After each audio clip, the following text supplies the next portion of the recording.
Hello everybody, welcome back to this Suikoden 4 walkthrough. This is actually the little bit of dialogue here that we need to speak to Desmond here in order to progress the story more. So Oleg, I think that's his name, can be found on Nay, it said. And obviously we've already been there. You know, cruising around looking for pearls.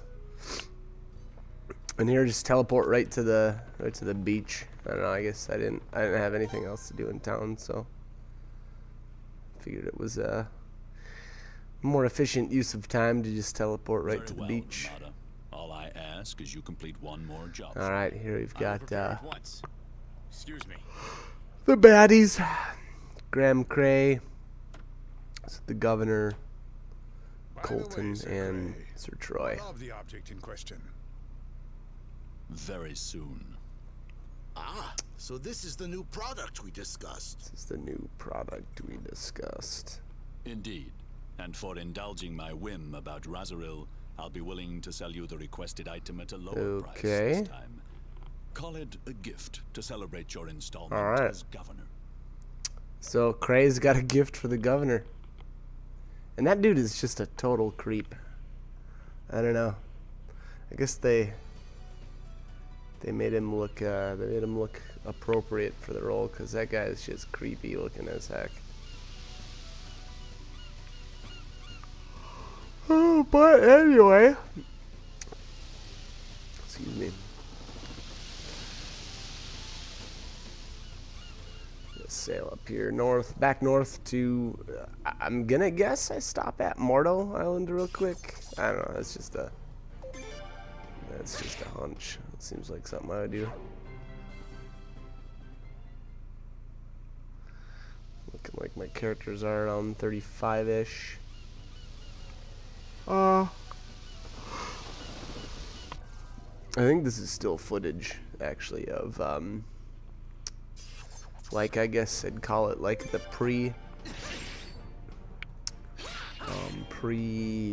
pre-Golden Hammer. I guess that's what I'm gonna call it.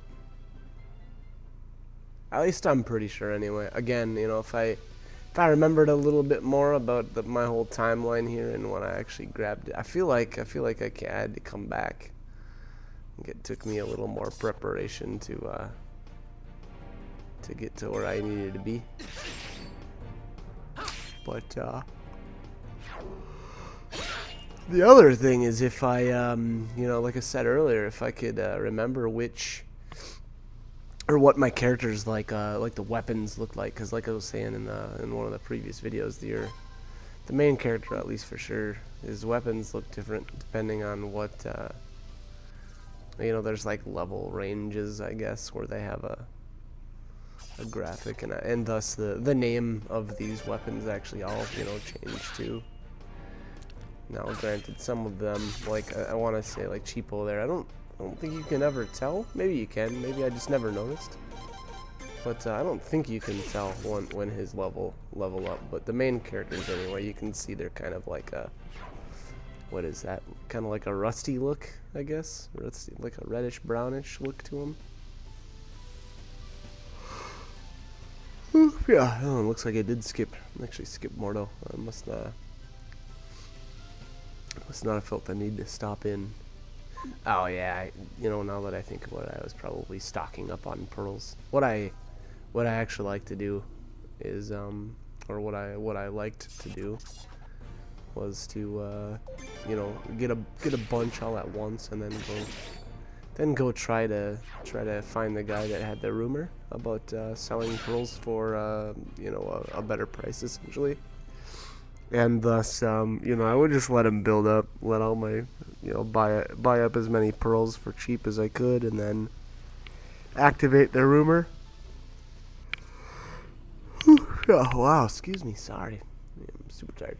And then, you know, just then go sell them off and reap insane profits.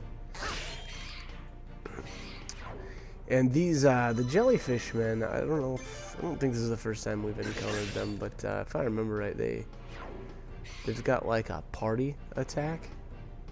Or, sorry, you should say they can hit all of your party members at once. So typically what I'll do is I'll just take those out first.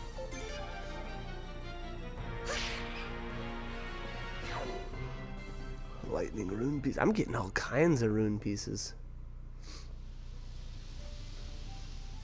And speaking of which, so there is a list out there. I'm sure there's probably more than one, but there are lists that will tell you about each character's rune affinity.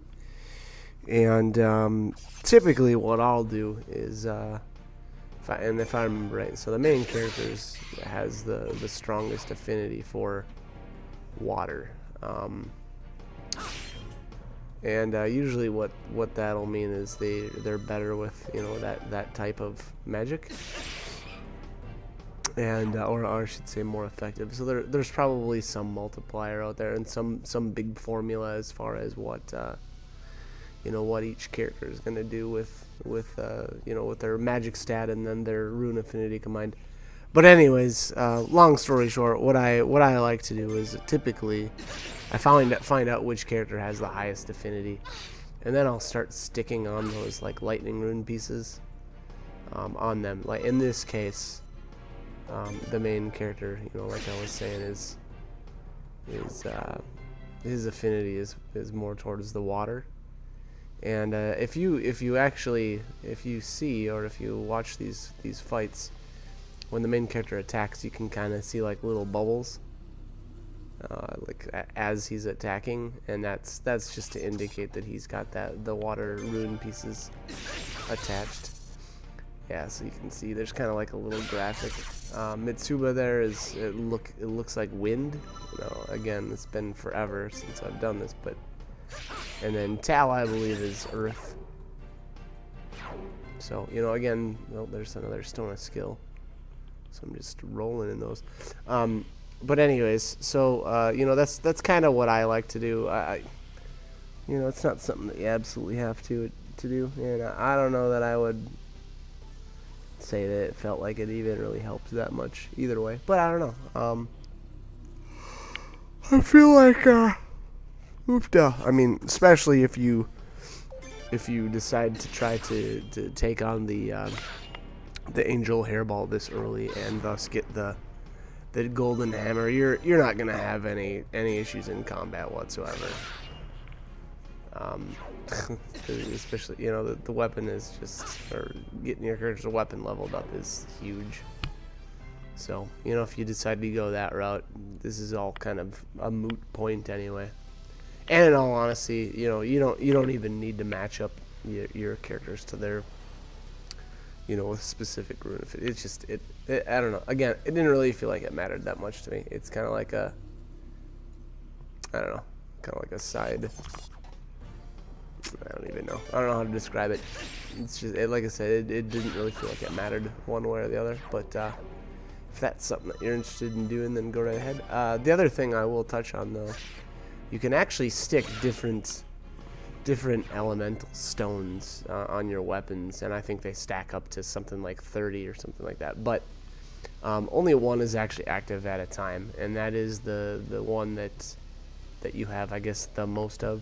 So if you've got, say, one lightning and one earth, I don't even know how that would pan out. I don't know what the game would pick as your elemental attack. But if you've got two lightning and one wind, we'll say for instance, your character will not get a bonus from that wind attribute. It'll get its attribute from the lightning, you know, because you have two of them. So yeah, look at that. So Tal's got 20 earth rune pieces on him. And I think I misspoke. I think I said it was 30 earlier, and it looks like it's only 20. Because yeah, from what it looked like there, it looked like I tried putting more on Tal's sword, and he already had 20. So that's as far as she was gonna go.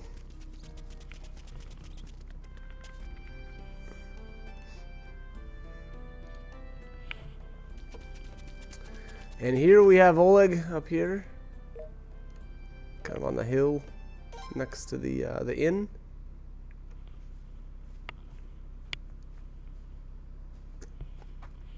It's not quite ready yet. And here it looks like this thing is just like kind of like a video camera. We'll continue the rest of it tomorrow. You know, essentially, it's gonna record. I don't know about you, but I'm beat. Well, I did my part. How about you pay for the inn? And as far as I remember, the story was that the king wanted this recording for I think for weather purposes or something like that. But you know, don't quote me on that, because again, I'm actually kind of lost as far as the story goes. I'm pretty sure that's what it was, you know, or the king foresaw something going on over here and more or less commissioned Oleg to do this. But again, I don't really remember. It's been it's been a long time. Been quite some time here. But here we're going to get I don't know if this was expected or unexpected, but we're gonna get some interesting footage of Troy, you know, doing something. I'm guessing this was the present that Graham Gray was talking about here.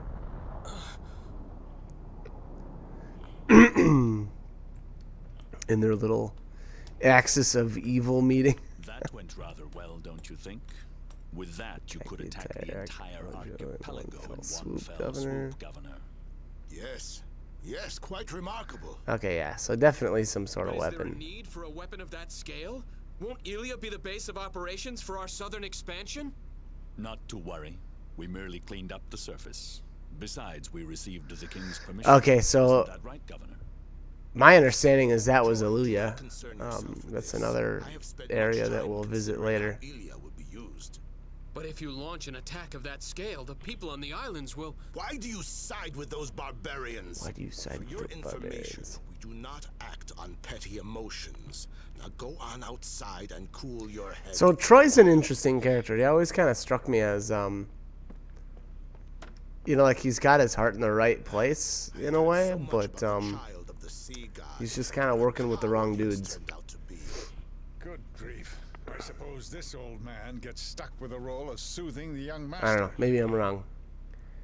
That's how he kind of came off as to me.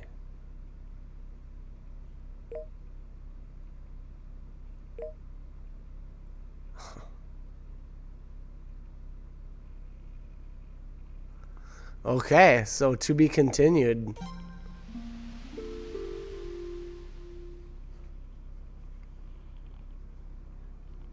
Alright, let's head back.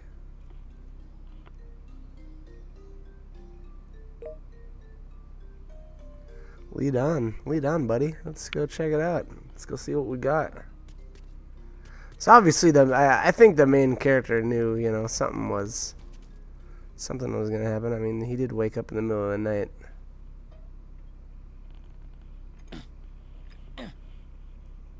Okay. First, take a look.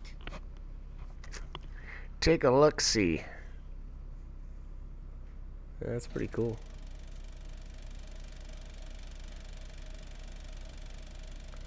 Okay, yeah, so I don't know. Looks to me like a gigantic laser. What's wrong? I know it's amazing and all, but there's no reason to get too excited. Yeah, so it looks like What's this? Something's drifted to it shore. definitely looks like Oleg here was maybe not necessarily expecting to catch something like that, but wow, what a What exactly happened last night? I don't know, coincidence, I Let's go guess. look together. Yeah, okay. So they definitely you know, use that weapon on Iluya, which again, you know, we'll actually get to go there later. It's a different place. So I'll try not to give too much of it away, but yeah, I guess we'll leave it at that.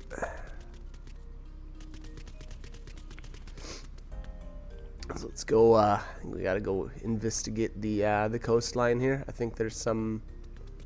I think there's. I don't know if this is survivors that are washing up from Iluya. That was my impression, anyway. Aren't they the married couple who run a cafe on Elia? Come to think of it, I heard a sound like Okay, thunder so from maybe they're Elia's not direction survivors. last night. Maybe they're. Anyway, we sounds have like to a help them. possibly some casualties here,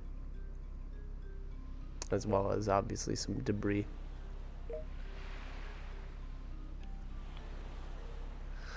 So, Troy, on the map anyway. So Iluya is up towards the northern part of the map, and I think the first couple of times I never even thought about it.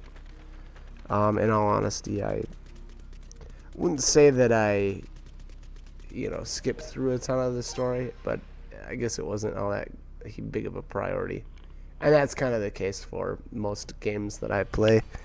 Granted, I tend to focus on the battle system, but anyways, the cool thing is, so Iluya is at the northernmost part of the map, and Sir Troy there, in that last meeting there, mentioned that he thought that Iluya was going to be the basis for their southern expansion. So it sounds like there's some conflict between that little group of evildoers there as to how the expansion was all going to happen and whatnot. So yeah, so I guess an interesting little plot point that I don't know that I ever really thought too much about. I kind of looked over it, I guess, a bit. But anyways, this video is gonna end up coming to a close here. So like, comment, subscribe, whatever you want to do. But hope these guides are helpful, and hope you guys join me for more videos. All right, thanks for watching.